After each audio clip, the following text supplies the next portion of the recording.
સ્વાધ્યાય 12.2 નો 5મો દાખલો છે. હું એની રકમ થોડો લાંબો દાખલો છે, પહેલા રકમ બોલું છું. 21 સેમી ત્રિજ્યાવાળા વર્તુળનું એક ચાપ AB કેન્દ્ર આગળ 60 માપનો ખૂણો આંતરે છે, તો તેને અનુરૂપ ચાપની લંબાઈ, લઘુ વૃત્તાંશનું ક્ષેત્રફળ અને લઘુ વૃત્તખંડનું ક્ષેત્રફળ શોધો.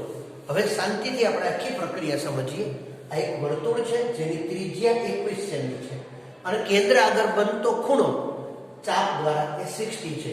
તો ચાપની લંબાઈ, હવે ત્રણેય સૂત્રો જ મૂકવાના છે. તો ચાપ છે APB, તો ચાપ APB ની લંબાઈ, તેનું સૂત્ર છે 2πr થીટા છેદમાં 360. તો 2 પાઈ એટલે 22 સપ્તમાંશ, r એટલે 21, થીટા એટલે 60 છેદમાં 360. 7 તેરી 21 3 શૂન્ય શૂન્ય ઉડી ગયા, 6 36 3 દુ 6 2 અને 2 ઉડી ગયા, એટલે કે 22 સેમી. આ લઘુચાપની લંબાઈ 22 સેમી થાય અને સૂત્ર પણ ઈઝી છે, 2πr થીટા છેદમાં 360.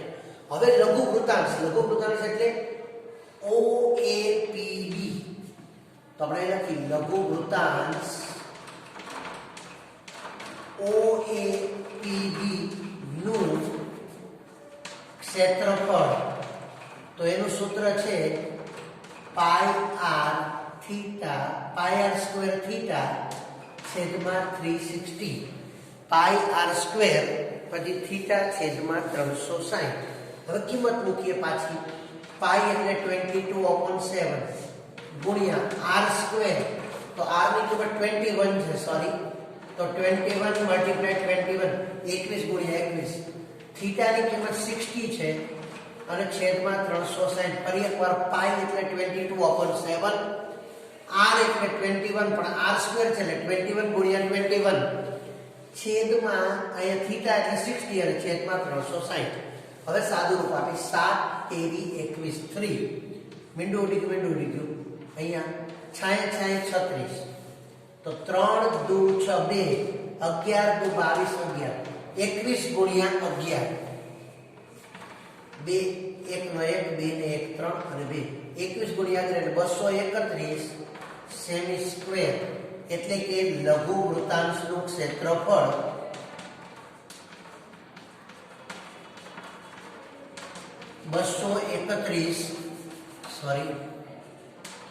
સેમી સ્ક્વેર થાય. તો આ બીજો જવાબ આવી ગયો.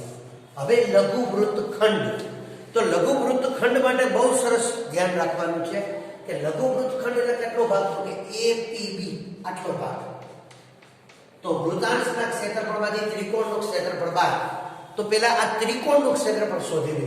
તો ત્રિકોણ બનશે OAB, એમાં આ ખૂણો 60 છે 60 અને OA અને OB બે સમાન છે કારણ કે એક જ વર્તુળની ત્રિજ્યા. તો આ બે સમાન હોય તો એની સામેના ખૂણા પણ સમાન હોય. હવે ત્રણ ખૂણામાંથી જો આપણે એ સમજીએ પહેલા ખાસ, ત્રિકોણ OAB માટે આપણે જાણીએ છીએ ખૂણો O બરાબર 60 અને આપણે એ પણ જાણીએ છીએ કે OA બરાબર OB છે. આ OA અને OB બે સમાન છે, તેની સામેના ખૂણા એટલે કે ખૂણો A અને ખૂણો B આ બંને સમાન હોય, તેથી A બરાબર B. હવે ત્રણ ખૂણાનો સરવાળો 180, A + B + O બરાબર 180. એમાં A અને B સમાન છે, તો A એમને રાખી, B ની જગ્યાએ પણ A લખી, તો 2A + O બરાબર 180. O ની કિંમત 60 છે, એ સામે જાય, તેથી 2 ખૂણો A બરાબર 120, તેથી ખૂણો A બરાબર 60 અને B બરાબર 60. આ તો સમજાવવા માટે લખો છો, બાકી ખ્યાલ આવે કે અહીંયા આ ખૂણો 60 છે, બાકીના બે સમાન છે, તો 180 માંથી 60 જાય તો 120 અને આ બંને ખૂણા સમાન છે માટે 60 60. તો ત્રિકોણ OAB છે એ સમબાજુ ત્રિકોણ થશે. હવે એનું ક્ષેત્રફળ શોધી લેવાનું અને વૃત્તખંડ જોઈએ છે, તો વૃત્તાંશના ક્ષેત્રફળમાંથી ત્રિકોણનું ક્ષેત્રફળ બાદ. તો હવે આપણે એ સીધું લખો તો આમ લખાય લઘુ વૃત્તખંડ નું ક્ષેત્રફળ. લઘુ વૃત્તખંડ એટલે એનું નામ આપ્યું છે એપીબી. તો લઘુ વૃત્તખંડ એપીબી નું ક્ષેત્રફળ બરાબર લઘુ વૃત્તાંશનું ક્ષેત્રફળ માઈનસ ત્રિકોણ OAB નું ક્ષેત્રફળ. તો લઘુ વૃત્તાંશનું ક્ષેત્રફળ આપણી પાસે તૈયાર છે. કેટલું છે? 231. અને ત્રિકોણ છે એ સમબાજુ ત્રિકોણ છે. તો સમબાજુ ત્રિકોણના ક્ષેત્રફળનું સૂત્ર થશે √3/4 બાજુનો વર્ગ, એટલે કે 231 માઈનસ √3/4 ગુણ્યા બાજુ. તો ત્રિકોણની બાજુનું માપ 21 છે, એનો સ્ક્વેર. તો 21 ગુણ્યા 21 એટલે કે અહીંયા 231 માઈનસ 21 ગુણ્યા 21 441 વર્ગમૂળ 3/4. હવે આનું સાદું રૂપ આપો તો વર્ગમૂળ 3 તો વધી રહે. તો આ પ્રકારે આપણે જવાબને લખી શકાય. એટલે કે 231 માઈનસ 441 વર્ગમૂળ 4 સેમી સ્ક્વેર આ લઘુ વૃત્તખંડનું ક્ષેત્રફળ મળે. ફરી સમજો, લઘુ વૃત્તખંડ એટલે આટલો ભાગ. તો વૃત્તાંશના ક્ષેત્રફળમાંથી ત્રિકોણનું ક્ષેત્રફળ બાદ. આ ત્રિકોણમાં આ ખૂણો 60 છે, OA અને OB સમાન છે, તો એની સામેના ખૂણા પણ સમાન હોય, માટે એ બંને પણ 60 હોય. તો ત્રિકોણ OAB એ સમબાજુ ત્રિકોણ બનશે. અને સમબાજુ ત્રિકોણનું ક્ષેત્રફળ એટલે √3/4 બાજુનો વર્ગ. એટલે 231 માઈનસ 21 ગુણ્યા 21 441 વર્ગમૂળ 3/4. તો આ રીતે આપણે આ દાખલો ગણી શકીએ. હું તમારી સામે રાખું છું, તમે લખી શકો છો. પછી આપણે છઠ્ઠો દાખલો જોઈએ. ફ્રેમ તમારી સામે રાખું છું.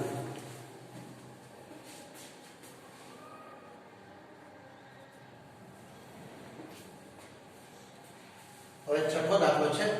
થોડી ગણતરી વધારે છે, કદાચ આપણે ચોકસાઈ રાખવી પડશે. 15 સેમી ત્રિજ્યાવાળા વર્તુળની જીવા કેન્દ્ર આગળ 60 માપનો ખૂણો અંતરે છે. તો તેને અનુરૂપ લઘુ વૃત્તખંડનું ક્ષેત્રફળ અને ગુરુ વૃત્તખંડનું ક્ષેત્રફળ શોધો. હવે પહેલા તો આપણે આકૃતિ વિચારીએ. તો આ ત્રિજ્યા 15 છે. હવે કેન્દ્ર આગળ બનતો ખૂણો 60 છે. રકમમાં કહ્યું છે કે પાઈ બરાબર 3.14 તથા √3 ની કિંમત 1.73 લો. આ આપણે સૂચના આપી છે, આપણે લેવું પડે. હવે r બરાબર 15 અને θ બરાબર 60. હવે આ પ્રમાણે આપણે વિચારીએ તો લઘુ વૃત્તખંડનું ક્ષેત્રફળ જોતું હોય તો લઘુ વૃત્તાંશનું ક્ષેત્રફળ માઈનસ ત્રિકોણનું ક્ષેત્રફળ. તો આપણે પહેલા વૃત્તાંશ અને ત્રિકોણનું ક્ષેત્રફળ અહીંયા મેળવીએ. આપણી સરળતા ખાતર આપણે કરીએ. તો લઘુ વૃત્તાંશ નું ક્ષેત્રફળ. તો લઘુ વૃત્તાંશના ક્ષેત્રફળનું સૂત્ર શું છે? તો કે પાઈ r² θ/360. પાઈ એટલે 3.14, r એટલે 15 ગુણ્યા 15, θ એટલે 60 છેદમાં 3.14 ના 100 અને θ ના છેદમાં 360 છે. હવે આનું છેદ અને સાદુરૂપ તમારે કરવું પડે. ન ફાવે તો સાઈડ પર રફમાં વર્ક કરવું પડે. આ મીંડું ઉડી ગયું. 6 36 એટલે 6, 3 દુ 6, 5 તેરી 15, 157 દુ 314. હવે 15 પંચા 75 ગુણ્યા 157 આ ગુણાકાર તમે કરી લ્યો અને એને 100 વડે ભાગી નાખો એટલે 117.75 આવશે. 15 પંચા 75 ગુણ્યા 157 એટલે 11775 છેદમાં 100 છે એટલે 117.75 સેમી સ્ક્વેર. આ વસ્તુ તમે સાઈડ પર કરી શકો. હવે ત્રિકોણ. તો ત્રિકોણ માટે હમણાં આપણે આગળના દાખલામાં જોયું, અહીંયા હું મોઢે કહી દઉં છું કે કેન્દ્ર આગળનો ખૂણો 60 છે, OA અને OB સમાન છે, તેની સામેના ખૂણા સરખા હોય, માટે ત્રિકોણ OAB સમબાજુ ત્રિકોણ થશે. સમબાજુ ત્રિકોણ છે. હવે સમબાજુ ત્રિકોણ છે તો એના ક્ષેત્રફળનું સૂત્ર છે √3/4 ગુણ્યા બાજુનો વર્ગ. હવે કિંમત મૂકીએ. √3 ની કિંમત આપણે રકમમાં કીધી 173 એટલે 1.73 એટલે 173 છેદમાં 4 છે અને પોઈન્ટ કાઢવાના 100 લખ્યા. બાજુ એટલે ત્રિજ્યા 15, તો 15 ગુણ્યા 15. અહીંયા ફરીથી છેદ ઉડાડવો હોય તો ઉડાડી, અને અથવા તો તમે જો એ રીતે ન કરવું હોય તો તમારે 15 ગુણ્યા 15 225 ગુણ્યા 173 કરી એને 4 વડે ભાગો. જે પરિણામ આવે એમાં 2 પોઈન્ટ કાપો. આ ફરજિયાત છે, આમાં કોઈ વિકલ્પ નથી. અથવા બીજી રીતે કરો, 5 તેરી 15 20 50 100. 5 તેરી 15 5 ચોકુ 20, એટલે કે 173 ગુણ્યા 3 તેરી 9 છેદમાં 16. 173 ગુણ્યા 9, 9 તેરી 27 નો સાતડો વધી આવી 2, 9 સત્તા 63 ને 2 65 નો પાંચડો વધી આવી 6, 9 એકુ 9 ને 6 15. તો 1557 ભાગ્યા 16. આ ભાગાકાર તમે સાઈડ પર કરી લેજો એટલે તમને સમબાજુ ત્રિકોણનું ક્ષેત્રફળ 706.5 સેમી સ્ક્વેર મળી જશે. ફરીથી હું કહું છું કે તમારે 1557 ભાગ્યા 16 કરશો એટલે 706.5 તમને અથવા 50 બે આંકડા મળી જશે. હવે લઘુ વૃત્તખંડનું ક્ષેત્રફળ, તો લઘુ વૃત્તખંડનું ક્ષેત્રફળ બરાબર લઘુ વૃત્તાંશનું ક્ષેત્રફળ, અને એનું પણ નામ આપી OAPB. લઘુ વૃત્તાંશ OAPB નું ક્ષેત્રફળ માઈનસ ત્રિકોણનું ક્ષેત્રફળ, અને એનું પણ નામ આપણે આપીએ તો ત્રિકોણ OAB નું ક્ષેત્રફળ. તો લઘુ વૃત્તાંશનું ક્ષેત્રફળ આપણે મળી ગયું છે 117.75 માઈનસ ત્રિકોણનું ક્ષેત્રફળ આપણને મળી ગયું છે, અને એ છે ત્રિકોણનું ક્ષેત્રફળ છે, સોરી અહીંયા એક ભૂલ છે, 1557 ભાગ્યા 16 તમે કરજો. એ ભાગાકાર તમે કરશો એટલે એની કિંમત આવશે, મેં આશરે એ સમય બચાવવા માટે જ લખ્યું છે, એની કિંમત આવશે 97.31 આશરે 97.31 સેમી સ્ક્વેર. તમે 1557 ભાગ્યા 16 કરશો એટલે 97.31 સેમી સ્ક્વેર. તો અહીંયા લખીએ 97.31. હવે આની બાદબાકી કરી, 5 માંથી 1 જાય તો 4, 7 માંથી 3 જાય તો 4, 7 માંથી 7 જાય તો 0, 11 માંથી 9 જાય તો 2, તો 20.44 સેમી સ્ક્વેર. આ તમને લઘુ વૃત્તખંડનું ક્ષેત્રફળ આશરે મળે. બે આંકડામાં લખો તો, હજી અહીંયા પોઈન્ટમાં વધારે લખો તો પણ આ આશરે મળે. હવે ગુરુ વૃત્તખંડનું ક્ષેત્રફળ, તો એના માટે પણ આપણી પાસે છે સૂત્ર કે ગુરુ વૃત્તખંડ એટલે શું, તો કે વર્તુળનું ક્ષેત્રફળ માઈનસ લઘુ વૃત્તખંડનું ક્ષેત્રફળ. વર્તુળનું ક્ષેત્રફળ માઈનસ લઘુ વૃત્તખંડનું ક્ષેત્રફળ. તો વર્તુળના ક્ષેત્રફળનું સૂત્ર છે પાઈ r સ્ક્વેર, અને લઘુ વૃત્તખંડનું ક્ષેત્રફળ આપણે મળી ગયું છે 20.44. હવે અહીં વર્તુળનું ક્ષેત્રફળ એટલે 314, પાઈની કિંમત 3.14 છે એટલે 314 છેદમાં 100 ગુણ્યા r સ્ક્વેર, r એટલે ત્રિજ્યા, 15 ગુણ્યા 15 માઈનસ 20.44. હવે આનું આપણે સાદું રૂપ આપીએ તો આપણે એમ કરી શકીએ 5 તેરી 15 20 50 5 તેરી 15 5 ચોકુ 20, તો 3 તેરી 9 314 ગુણ્યા 9 એટલે 9 ચોક 36 નો છગડો વધી આવી 3, 9 એકુ 9 ને 3 12 નો છગડો વધી આવી 1, 9 તેરી 27 ને 28 26 ભાગ્યા 4 માઈનસ 20.44. હજી આનો છેદ ઉડાડી 2 વડે, અને આ થઈ જાય 1423. હવે 1423 ભાગ્યા 2, 7 દુ 14, 2 એકુ 2, 2 એકુ 2 વૈધો એટલે 5 દુ 10, 711.5. અને એમાંથી આપણે આ વાત કરીએ એટલે આપણને મળે. પણ અહીંયા તમે ફરી એક વખત હું અહીંયા ટેમ્પરરી અટકાવું છું, આપણે આટલો ભાગથી ફરીથી એક વખત ચેક કરી જો, એટલે તમને સાદું રૂપમાં ભૂલ ન પડે એટલા માટે ખાસ.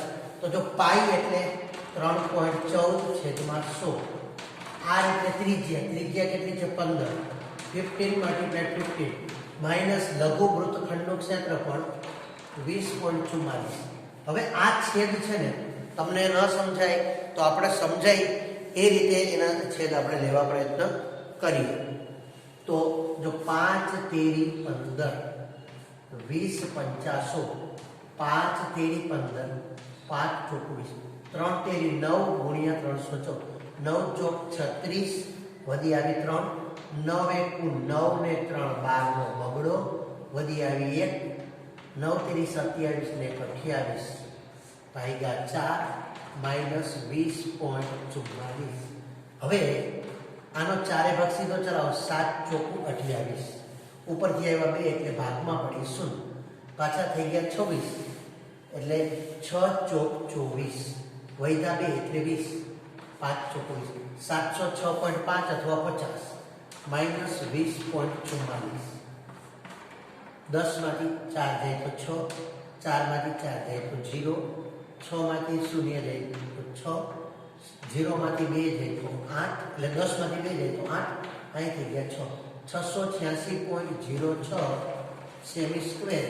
આ આપણા ગુરુવૃત્ત ખંડનું ક્ષેત્રફળ આપણને મળશે. તો ફરી એક વખત હું આખો દાખલો ઝડપથી રિવાઇઝ કરું છું, કારણ કે અહીંયા સાદુરૂપ તમે તમારો સમય બચાવવા માટે ભાગાકાર કે એ નથી કર્યા, પણ તમે સાઈડ પર કરજો. તો જો અહીંયા પહેલા તો કેન્દ્ર આગળ બનતો ખૂણો 60, ત્રિજ્યા 15 છે. તો પહેલા આપણે લઘુ વૃત્તખંડ અને ગુરુ વૃત્તખંડનું ક્ષેત્રફળ જોઈએ છીએ. તો પહેલા આપણે લઘુ વૃત્તાંશનું ક્ષેત્રફળ પાઈ r² થીટા છેદમાં 360 પાઈ એટલે 314 છેદમાં 100 ગુણ્યા r એટલે 15 ગુણ્યા 15 થીટા એટલે 60 છેદમાં 360 શૂન્ય શૂન્ય ઉડી ગયું 6 6 36 અને 6. હવે 5 તેરી 15 3 દુ 6 એટલે 2 2 નો છેદ અહીંયા ઉડ્યો એટલે 157 15 5 75 ગુણ્યા 157 ગુણાકાર કરશો એટલે 11775 નીચે 100 છે એટલે 2 પોઈન્ટ કપાઈ ગયા. આ થયું વૃત્તાંશનું ક્ષેત્રફળ. હવે ત્રિકોણનું ક્ષેત્રફળ √3/4 બાજુનો સ્ક્વેર.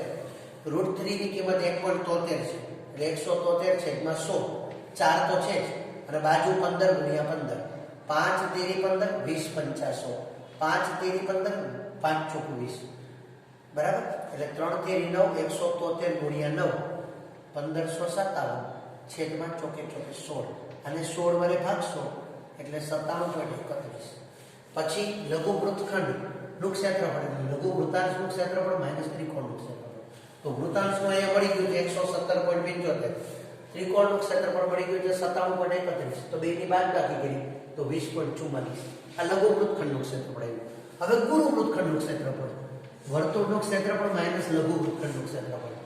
તો પાઈ r² માઇનસ 20.44 પાઈ એટલે 3.14 છેદમાં 100 r² એટલે 15 ગુણ્યા 15 5 તેરી 15 20 50 5 ચોકું 20 અને 5 તેરી 15 તો 3 તેરી 9 ગુણ્યા 314 એટલે 28 26 ભાગ્યા 4 ઈ ભાગાકાર કર્યો એટલે 706.50 માઇનસ 20.44 એટલે 686.06. તો આ સાથે આ પ્રકરણના જે આપણા 30% કોર્સ ઘટાડ્યો છે એ જોતા આ 12.2 માં 6 દાખલા છે, પછી 7 8 9 10 11 12 13 સુધીના કોઈ દાખલા નથી. 14મો દાખલો એક આપેલો છે, તો એ તો માત્ર ને માત્ર સૂત્ર છે. તો હવે હું 14મો દાખલો જોઉં છું. તો પહેલા આ ફ્રેમ તમારી સામે રાખું છું, તમે લખી શકો છો. પછી ખાલી એક 14મો દાખલો તમને બતાવી દઉં.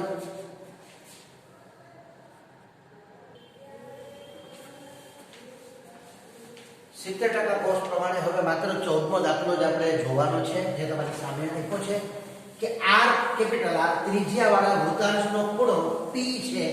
તો આ વૃત્તાંશનું ક્ષેત્રફળ ખાલી જગ્યા થાય 4 વિકલ્પ આપ્યા છે.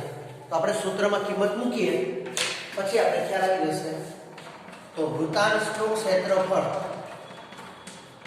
તો વૃત્તાંશના ક્ષેત્રફળનું સૂત્ર છે થીટા છેદમાં 360 અને પાઈ r². તો થીટાની જગ્યાએ p, તો p છેદમાં 360 ગુણ્યા પાઈ અને r ની જગ્યાએ કેપિટલ R તો પાઈ r². તો p છેદમાં 360 પાઈ r² આવો જવાબ આવે. પણ અહીંયા તો વિકલ્પ a નથી, વિકલ્પ b પણ આવો નથી, c 360 છે પણ 2 પાઈ r છે એટલે e પણ નથી. તો d પણ નથી, કારણ કે અહીંયા નીચે 720 છે. પણ હવે તમે વિચાર કરો, અહીં 2 છે અને 720 છે. તો 2 અને 720 ઉડી જાય તો આ જ આવી જાય. એટલે આપણે અહીંયા 2 વડે ગુણી નાખો. તેથી p છેદમાં આને 2 વડે ગુણો તો 360 ગુણ્યા 2 એટલે 720 અને 2 પાઈ r સ્ક્વેર. આ 2 અને આ ઉડી જાય તો પાછું આ જ આવી જાય. એટલે કે આનો જવાબ વિકલ્પ ડી થશે. તો સીધે સીધો આ જવાબ એકેય વિકલ્પમાં આપ્યો નથી. તો હવે આપણે વિચારવું પડે કે આ છેદ ઉડે છે તો આ ઉડી જાય તો p છેદમાં 360 પાઈ r સ્ક્વેર આ જ વસ્તુ છે. માટે આનો જવાબ વિકલ્પ ડી છે. આ સાથે પ્રકરણ 12 સેકન્ડના કોર્સ પ્રમાણે પૂરું થાય છે. એકવાર શાંતિથી તમામ વિડિયો ફરીથી નિહાળજો, રિવિઝન કરજો. All the best.